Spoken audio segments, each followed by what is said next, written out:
Hi everyone, it's Chris Sierra of Sierra Strength. First of all, thank you for joining me on my six-pack journey. This video is going to recap the first week of my six-pack journey. Within this video you will find actual training footage, nutritional clips where I actually show you meals that I've cooked and prepared myself, and some footage of my cardiovascular workouts.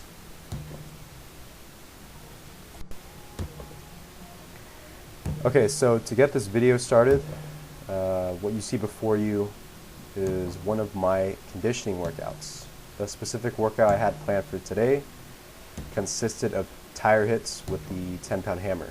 I believe I did 5 sets of 20 on each arm, so I would hit it 20 times with my right side and then switch to my left side and do it 20 times.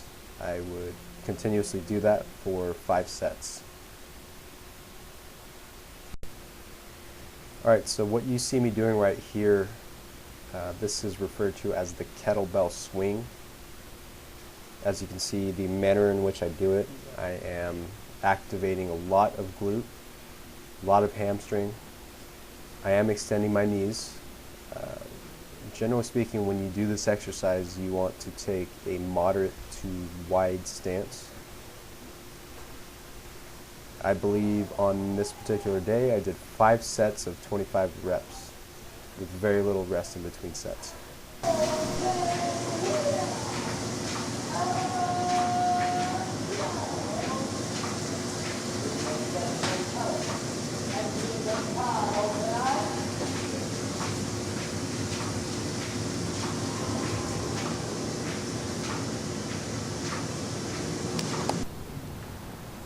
Alright, so after finishing my kettlebell swings, I decided to take it on the street and do a few sets of sprints. Now the reason I like to do sprints is that you can virtually do them anywhere. You don't need equipment, you just need body weight. And the reason that these are so effective is that they're very intense, but they're very short duration. You get your heart rate up very fast, which is great for fat burning. And here's a random clip of my best friend Jesse doing some axle bar deadlifts. I actually recently made this bar and he wanted to give it a try. It's Easter Sunday and I'm on my way to El Gimnasio. Whee!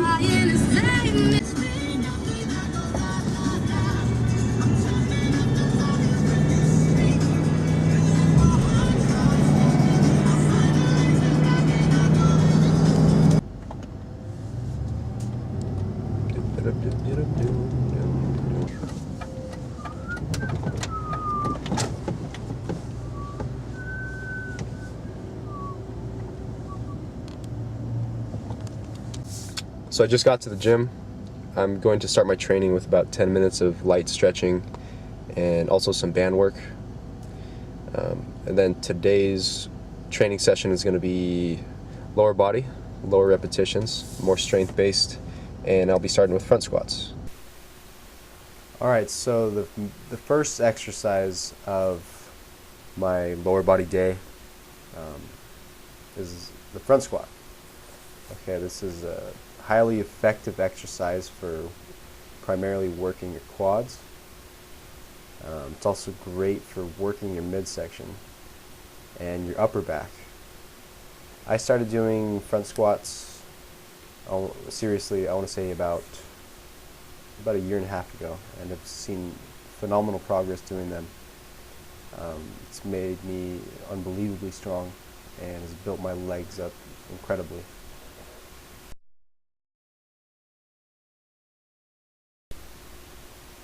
Alright, so on to exercise number 2. What I'm doing here is the stiff leg deadlift. Now, what I'm trying to do right here is I'm trying to work the opposing muscle group. So I started my workout with front squats to hit the quads, which are the front of the thighs. Now I'm doing stiff leg deadlifts to attack the hamstrings, as well as the glutes and lower back. Now, key points to remember when you're performing a stiff leg deadlift. First of all, you want to start with the bar cutting your feet in half. That's the first step. The second step is to keep and maintain a flat back. Keep your shoulders back. Keep your hips high. Stick your butt out. And when you begin to lift the bar, you want to feel a deep contraction even before you lift it. You want to feel deep contraction within your hamstrings. At that point, that's when you want to lift the bar. Alright, so for the third exercise of the training session, I went ahead and did the sumo deadlift.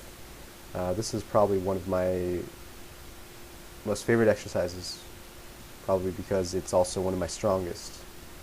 So let me go ahead and break down the technique for this exercise relatively quickly. First and foremost, you need to establish an appropriate foot placement for yourself. This is going to differ from person to person. Some people will recommend that you take a very wide stance. Some will recommend that you take a more moderate stance. I recommend that you go with what feels right for yourself and your body. It will take some time to make that determination, but find something, stick with it, and you can't go wrong. So moving right along, to break down the exercise technique for the sumo. First of all, find your feet placement. Second, you want to keep your hips relatively high, but only to the point where you can get your back flat. That's the most important point. You don't need to squat down, you don't need to drop your butt down extremely low to get in position to do this exercise. The point is that you establish a flat back so that your back stays safe, so that your spine is safe, and that you are in proper alignment. If all of your muscles are in proper alignment, then they are going to function correctly. Alright, so moving right along, I'm on to my fourth exercise of the workout. As you can see here, I am doing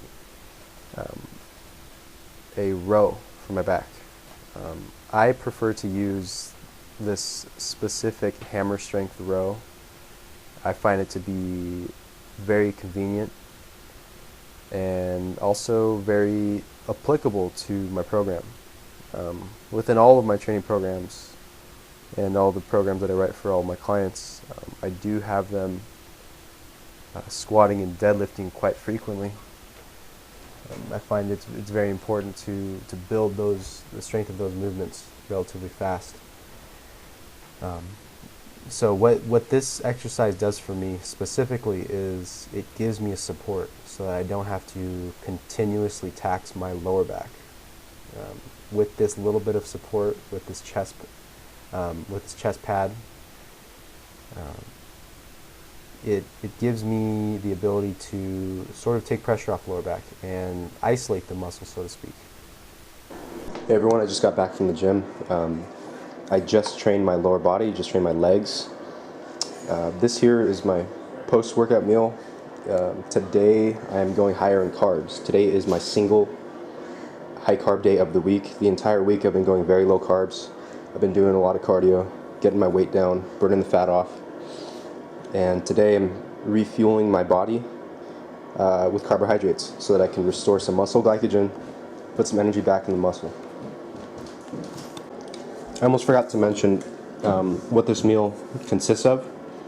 This is my first meal of the day. I did train on an empty stomach.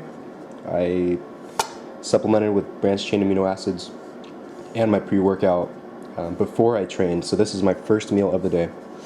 So let me quickly go over exactly what you see before you. This right here is about 9 ounces of lean shredded pork, white rice, long grain. This is 10 ounces cooked. Again, broccoli, 5 ounces cooked, 1 ounce of cheddar cheese, and then a random piece of about 2 ounces of lean ground beef. I just had that as leftovers, so I threw it in there. So this is a typical post-workout meal. Key points here. It's extremely important that after you're done training, whether you do conditioning work, whether you do your cardio or you train with weights, you always want to have the majority of your carbohydrates after your training session. That's very important. That way we can optimize the carbohydrates that we do take in, and we use them for recovery as opposed to storing those carbohydrates as fat. Okay?